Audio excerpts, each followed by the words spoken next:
Pemirsa, Anda kembali dalam Dialog Malam, masih bersama dengan Dr. Tri Yunis Miko Wahyono dan juga Dr. Tauhid Nur Azhar. Saya ingin ke Dr. Tri, tadi membahas terkait dengan praklinis kemudian uji klinis, dan ini sudah masuk ke tahap 2 katanya Pak, tapi uji klinis tahap 1 saja ini belum dipublish hasilnya seperti apa. Apa dampaknya jika ada proses yang terjadi seperti saat ini Pak? Mengapa bisa demikian begitu?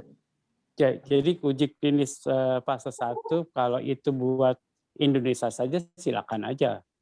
Pasti akan penggunaannya buat Indonesia saja begitu. Oke. Jadi apalagi kalau itu institusional begitu. Pernah ada obat COVID-19 yang diproduksi oleh UNR juga. Kemudian pada waktu sudah uji klinik fase 3 kemudian dibatalkan oleh Badan POM begitu. Badan POM mengatakan evaluasi lagi. Jadi jangan terburu-buru, lebih baik kita secara sesama pelan-pelan, kemudian kalau ini untuk kebaikan bangsa Indonesia, ya mari kita benar-benar amati prosesnya, apa sih obat ini, kemudian apakah benar vaksin, ya kemukakan secara terbuka begitu.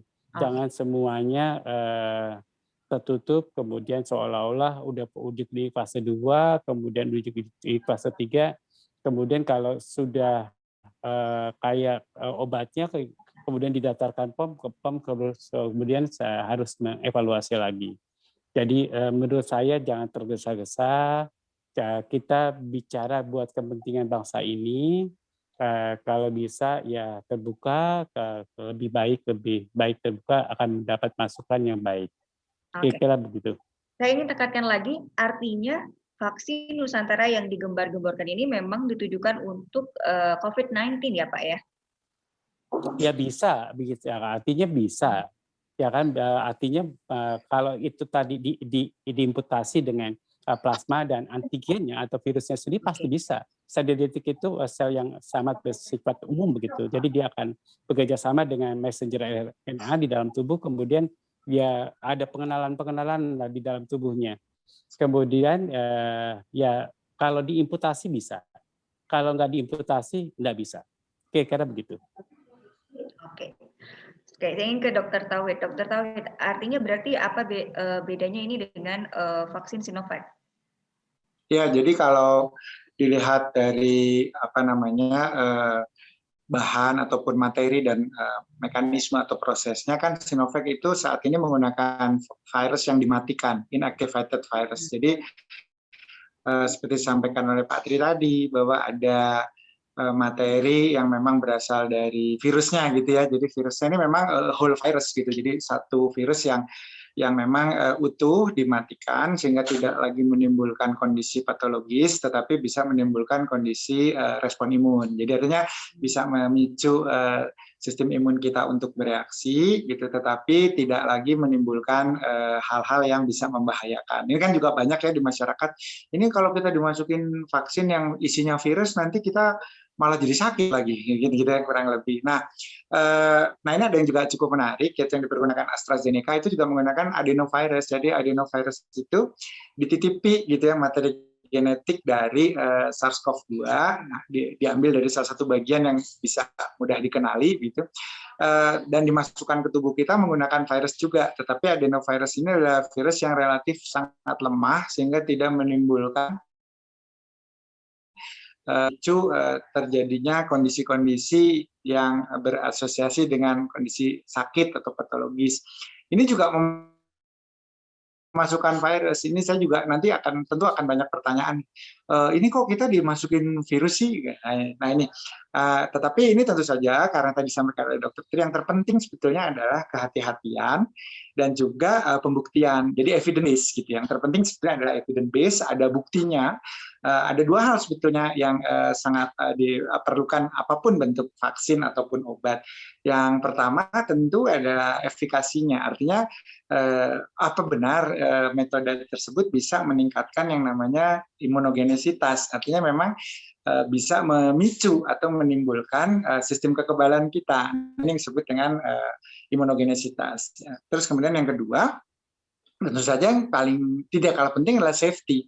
Sehingga kalau kita lihat di dalam proses uji obat, ataupun terapi, ataupun vaksin, itu selalu harus melalui, di mana ada tadi disebutkan fase preklinis, di mana salah satu yang dinilai di situ adalah toksisitas dan juga letalitas, jadi dosis letal.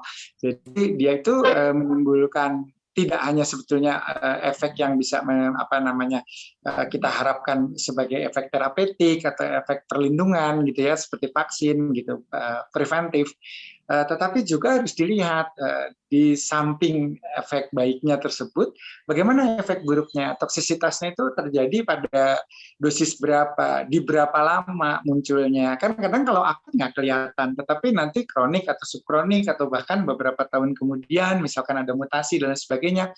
Ini yang juga perlu diperhatikan. Maka pengujian vaksin itu ataupun obat sebetulnya tidak pernah gitu dalam jangka waktu yang relatif pendek.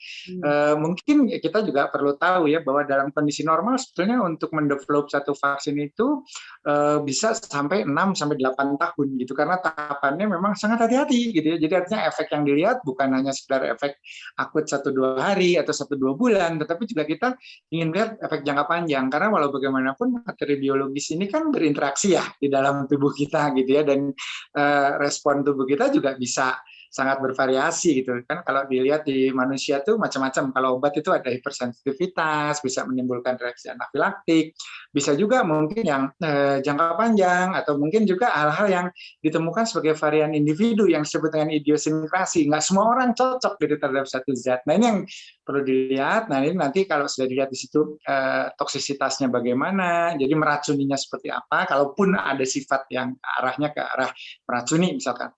Terus keracunan ini dosis yang bisa ditoleransi, dan kemudian dosis berapa yang sebetulnya bisa sampai menimbulkan kematian. Ini yang disebut dengan lethal dose gitu ya.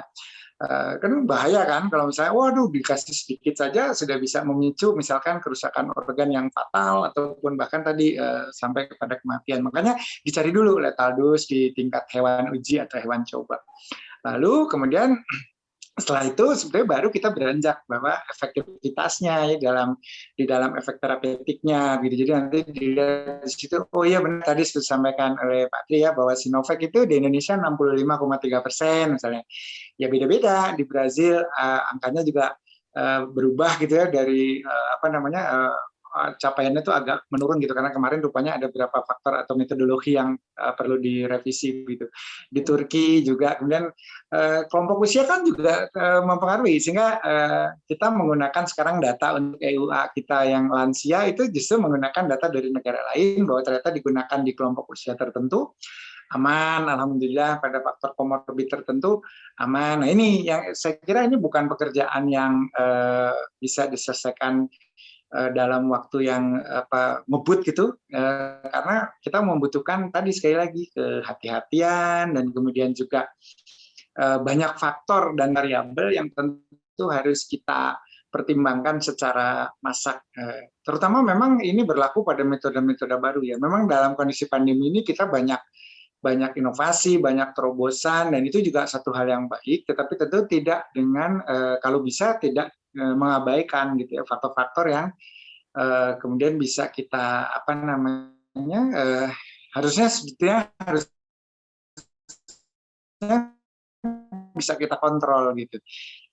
Mungkin kalau penghuninya 1 tahun 2 tahun, waduh pandeminya udah keburu meluas kemana-mana dong.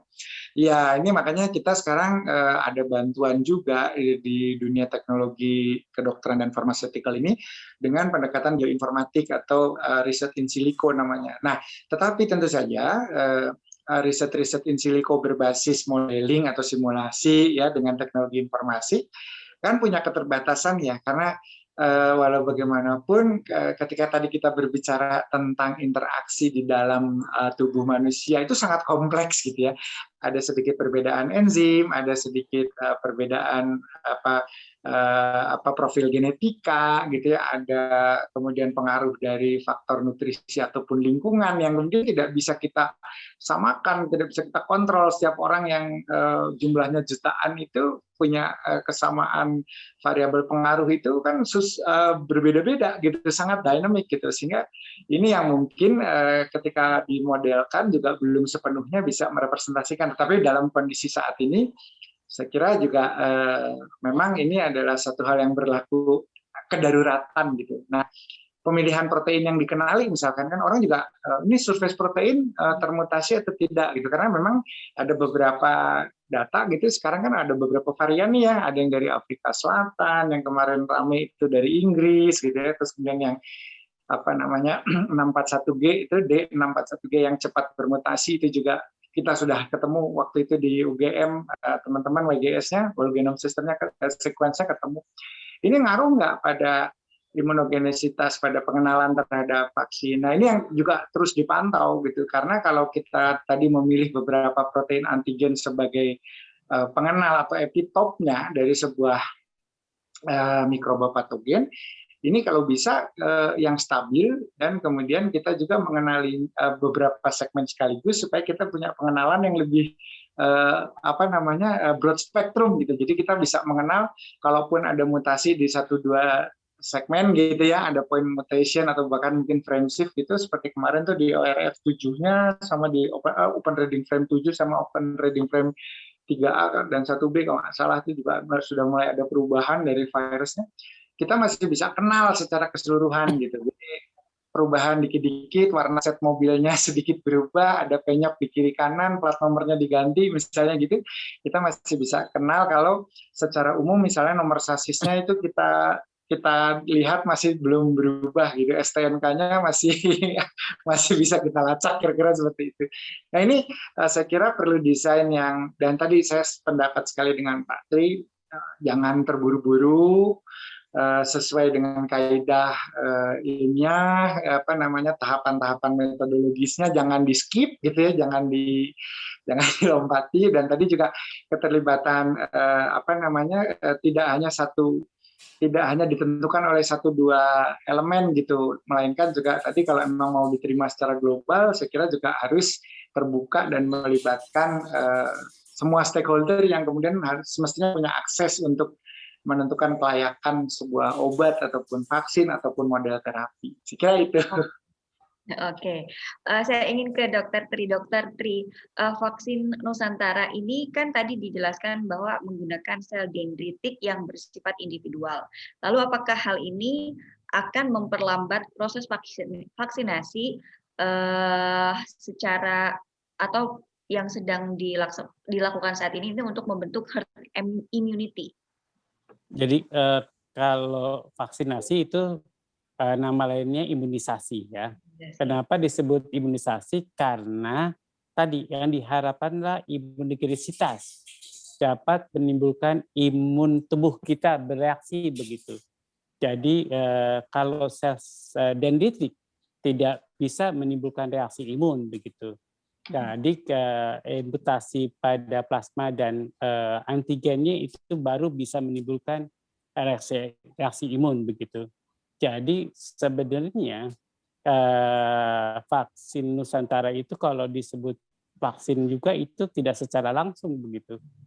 Jadi imputasinya itu di luar tubuh dan dimasukkan lagi dalam sel dendritik begitu, yang kemudian dikenal oleh tubuh baru dapat menimbulkan reaksi imun. Jadi reaksi imun itu tidak terukur. Jadi tadi vaksin atau imunisasi itu patokannya ada 2 indikator ya yang akan dipakai. Satu adalah vaksin efikasi, kedua adalah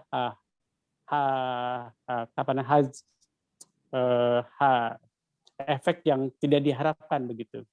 Jadi efek yang tidak diharapkan itu ya kalau bisa seminimal mungkin. Kemudian vaksin efikasinya kalau bisa setinggi mungkin. Jadi itu 2 indikator yang dari vaksin begitu. Nah, vaksin efikasi itu indikatornya adalah berapa antibodi, kadar antibodi yang ditimbulkan oleh vaksin yang disuntikan atau zat imun yang disuntikan. Kira-kira begitu. Jadi kalau dia tidak bisa mengukur berapa zat imunitas atau imunogenisitas yang dihasilkan dari vaksin, ya itu berarti ya bukan vaksin begitu ya. Vaksin kan tadi saya bilang adalah antigen Antigen. atau massa genetik dari antigennya, mau dimodifikasi, mau diimputasi apapun, paling tidak dia bisa menimbulkan antibodi. Kemudian yang ketiga adalah toksin. Jadi kira-kira ukuran yang clear adalah itu. Karena tiga itu dapat membentuk antibodi dalam tubuh. Ya, kalau kemudian sel dendritik sih nggak bisa kalau sel dendritik doang begitu. Kalau enggak diimputasi dengan plasma dan ya paling tidak plasmanya tidak. Itu kan supaya dikenal diimputasi dengan virusnya begitu. Jadi kalau nggak ada virusnya ya nggak akan dikenal, nggak akan menimbulkan imunogenisitas begitu. Jadi, nah kemudian kalau itu dilakukan di luar tubuh, saya tidak tidak yakin betul berapa kadar antibodi yang akan dihasilkan oleh tubuh begitu. Jadi amat sangat tidak langsung ya. Jadi amat tidak bekerjanya seperti apa tuh saya tidak tahu. Berapa sel dendritik yang disuntikan itu harus terukur begitu. Jadi kalau itu kemudian disuntikan sedikit ya berapa lama kemudian dia sel dendritiknya akan berkembang biak. Sel dendritik itu sel saraf begitu. Kemudian dia berkembang biaknya lambat begitu atau membelah dirinya lambat begitu. Kalau disuntikan ke dalam tubuh mungkin dalam waktu 1 minggu baru ada hasilnya begitu. Padahal vaksin itu diharapkan as cheap as possible, as soon as possible. Jadi as soon as possible itu saya pikir nggak akan tercapai dari vaksin Nusantara ini. Karena mungkin reaksi pengenalannya dulu, kemudian pembelahan dari sel dendritik itu juga akan diperlukan, kemudian cukup lama berarti dalam menimbulkan respon antibodinya begitu, Mbak. Oke, baik. Kita akan lanjutkan kembali diskusi kita pada malam hari ini, tapi kita harus jeda lagi sesaat, jadi jangan kemana-mana, tetap di Dialog Malam.